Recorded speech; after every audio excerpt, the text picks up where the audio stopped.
Assalamualaikum warahmatullahi wabarakatuh. Saya Salsa Dita Farizal dengan NIM 19111113110 dari kelas A 2019-2 kelompok 4 akan membuat video USL dengan materi pemeriksaan fisik sistem muskuloskeletal.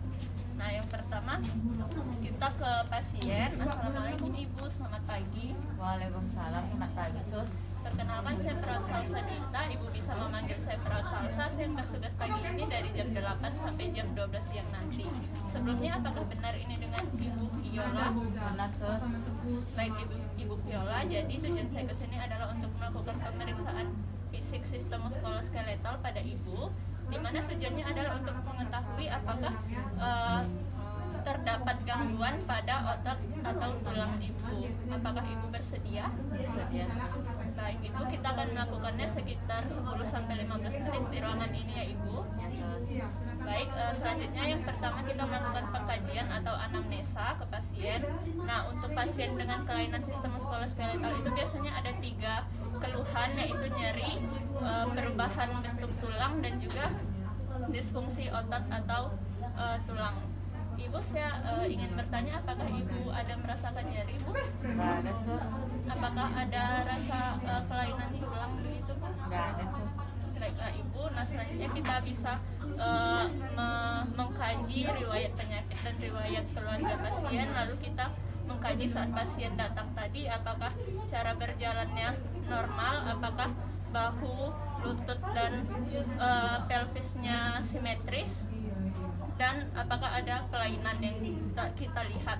Nah, selanjutnya kita melakukan pemeriksaan tonus otot atau kekuatan otot, yaitu ada skornya ada 5, 4, 3, 2, 1, dan 0, di mana skor 5 itu pasien mampu melawan gravitasi dan mampu menahan tekanan. Ibu boleh angkat tangannya Ibu seperti ini.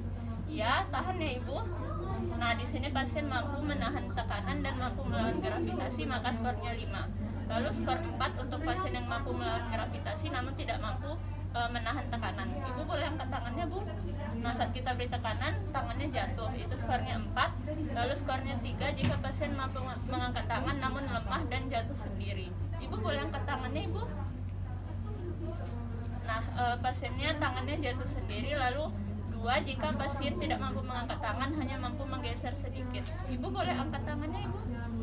Nah, terlihat pasien hanya mampu menggerakkan tangannya sedikit, tidak mampu mengangkat, itu skornya 2. Lalu skornya 1 jika pasien tidak mampu menggerakkan tangan namun terlihat ada kontraksi otot pada tangannya. Ibu boleh angkat tangannya. Nah, di sini terlihat tangannya tidak bergerak, namun saat kita lihat atau kita raba terasa ada kontraksi otot, yaitu usaha untuk mengangkat tangannya. Dan skornya 0 jika pasien tidak melakukan pergerakan sama sekali dan tidak ada usaha untuk menggerakkan. Selanjutnya, jika skor tonus otot tadi 2, 1, atau 0, kita bisa melanjutkan dengan pemeriksaan atrofi otot, di mana caranya adalah pertama pemeriksa melakukan pemeriksaan pada pergerakan otot sendiri. Caranya kita pegang lengan atas, lalu kita lakukan fleksi pada lengan kita. Selanjutnya kita rasakan pergerakan ototnya dan kita lakukan hal yang sama ke pasien. Nah, Ibu permisi ya Ibu, saya lipat tangannya. Nah, di sini kita rasakan apakah ada pergerakan otot atau tidak. Jika terdapat pergerakan otot yang sama seperti yang kita rasakan tadi, maka pasien tidak mengalami atrofi otot. Namun jika tidak ada pergerakan otot, maka dicurigai pasien mengalami atrofi otot. Baik, selanjutnya pemeriksaan fisik sistem muskuloskeletal berdasarkan regional. Yang pertama itu kepala dan leher. Pertama kita inspeksi saat pasien datang. Kita inspeksi apakah cara berjalan pasien baik. Lalu kita inspeksi juga bahu pasien dari depan apakah simetris antara kiri dan kanan. Selanjutnya melakukan palpasi. Caranya tangan kita seperti ini. 2 di bahu, 2 di vena cava jugularis, dan 2 lagi di spinal. Yang pertama kita melakukan perabaan pada spinal, kita raba sampai bawah. Kita raba apakah ada benjolan atau tidak. Setelah itu pada vena cava jugularis juga kita raba sampai bawah. apakah terdapat benjolan. Setelah itu jari yang ada di bahu kita naikkan, lalu kita raba sampai ke tiroid, apakah terdapat benjolan atau tidak. Selanjutnya kita raba bagian bahu, apakah terdapat deformitas atau benjolan atau ada bunyi klik atau patahan tulang. Apakah nyeri, Bu? Tidak, Sus.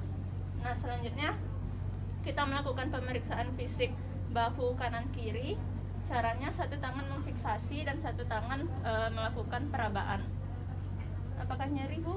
Tidak, Sus. Kita rasakan apakah ada kelainan tadi seperti benjolan, deformitas atau patah tulang. Selanjutnya itu kita lakukan pemeriksaan pada pergelangan lengan atas pasien. Caranya juga kita lakukan perabaan.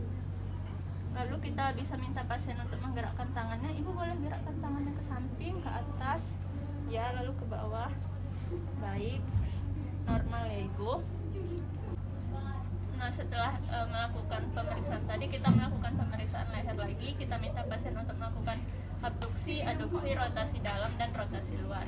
Ibu ikuti saya ya Ibu. Ibu bisa tempelkan dagunya ke dada seperti ini. Ya, bagus. Lalu ke belakang Bu. Ya, lalu bisa menghadap ke kanan Bu, ke kiri. Lalu bisa dimiringkan seperti ini Bu. Ya, sebelah lagi. Ya, bagus Ibu. Nah, selanjutnya kita ke siku dan tangan.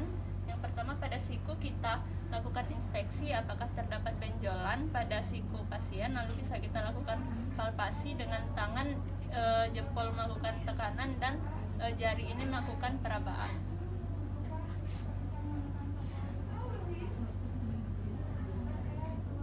Nah, baik, normal ya Ibu. Nah, selanjutnya kita bisa minta pasien untuk menggerakkan sikunya. Ibu boleh angkat tangannya, Ibu. Iya, boleh diturunkan. Bisa ke belakang, Bu. Nah, iya, bagus sekali ya Ibu. Selanjutnya ke pergelangan tangan juga kita inspeksi apakah terdapat benjolan atau tidak. Selanjutnya kita lakukan palpasi. Setelah itu bisa kita minta pasien untuk menggerakkan tangannya. Ibu bisa gerakkan pergelangan tangannya ke kanan, Bu, ke kiri, ke atas, ke bawah. Ya, bagus sekali ya Ibu. Nah, selanjutnya kita ke pemeriksaan punggung. Pertama kita inspeksi punggung pasien apakah ada kelainan seperti kiposis, lordosis, skoliosis atau kibus. Kiposis adalah ketika tubuh pasien condong ke depan. Lordosis adalah ketika tubuh pasien condong ke belakang. Skoliosis adalah ketika tubuh pasien ini bahunya turun sebelah. Dan kibus itu sama seperti kiposis namun ada punduk di punggung pasien, dan ketika duduk itu seperti tahiyat akhir. Selanjutnya setelah kita inspeksi kita lakukan palpasi. Tangannya seperti ini, jempolnya kita sentuh ke tulang spinal. Kita telusuri dari bahu ke bawah apakah terdapat benjolan, deformitas atau lain-lain sampai ke lumbal. Nah, selanjutnya ke bagian depan kita lakukan juga dari bahu sampai ke abdomen. Kita telusuri dan jempolnya menelusuri tulang iga. Nah, sampai ke abdomen kita tahan dan kita minta pasien tarik nafas. Ibu bisa tarik nafasnya, Bu? Hembuskan, Bu. Nah, kita rasakan kekuatan otot abdomen pasien. Baik, selanjutnya kita akan melakukan pemeriksaan diskrepansi untuk menilai apakah ada kesenjangan antara ekstremitas bahu pasien antara kiri dan kanan. Dia ada dua pengukuran, yang pertama dari malleolus ke sias dan yang satu lagi dari malleolus ke pusat. Yang pertama kita ukur dari malleolus ke sias. Kita ukur dari malleolusnya dari nilai 0 ke sias. Nah, di sini didapatkan 77. Lalu kita bandingkan sama yang sebelah, sama sebelahnya sama 77. Selanjutnya dari malleolus ke pusat didapatkan 83. Dari sebelah sini juga sama 83. Berarti tidak terdapat kesenjangan antara ekstremitas bawah kiri dan kanan. Baiklah, sekarang kita akan melakukan pemeriksaan khusus. Yang pertama ada uji valens, di mana itu untuk mengetahui apakah pasien mengalami sindrom seperti sindrom tunnel carpal.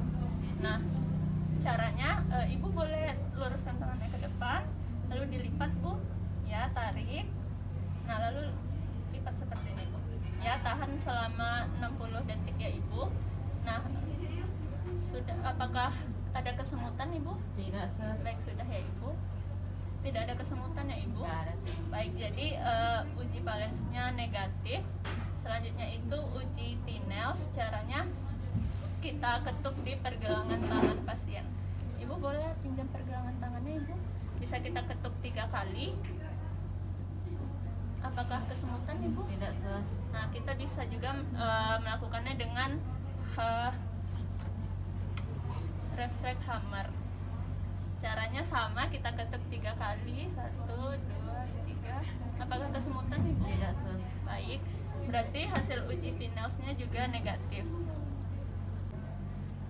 Selanjutnya kita melakukan pemeriksaan refleks patella. Caranya kita bantu pasien mengangkat kakinya, jangan sampai kakinya menyentuh ke bed. Lalu kita ketuk dengan refleks hammer. Ibu saya ketuk dulu. Nah, di sini terlihat pasien melakukan refleks atau respon. Berarti pemeriksaan refleks patellanya normal. Selanjutnya kita melakukan pemeriksaan tanda benjolan dan tanda balon. Yang pertama tanda benjolan, cara kita fiksasi bagian patella pasien, lalu kita gerakkan apakah terdapat cairan atau tidak. Ini untuk indikasinya untuk pasien dengan kelebihan volume cairan. Lalu kita jika tidak terdapat cairan maka tanda benjolannya negatif. Lalu tanda balon, kita tidak hanya memfiksasi bagian patella dan kita lakukan juga gerakan perabaan apakah ada cairan atau tidak.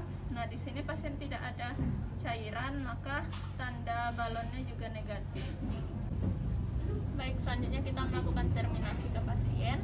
Baik ibu, hasil pemeriksaannya sudah selesai dan hasilnya normal ya ibu. Bagaimana perasaan ibu setelah kita melakukan pemeriksaannya? Ya, alhamdulillah, sus. Udah karena normal. Ya, alhamdulillah ya ibu. Apakah ada yang ingin ibu tanyakan? Tidak, sus. Baiklah, kalau begitu saya pamit dulu ya ibu. Kalau ibu memerlukan bantuan perawat, nanti ibu bisa memencet bel atau bisa mendatangi nurse station ya ibu. Baik, kalau begitu saya permisi dulu ya ibu. Nanti saya akan kembali lagi untuk memeriksa keadaan ibu. Saya permisi ibu. Assalamualaikum. Waalaikumsalam, sus. Terima kasih, sus.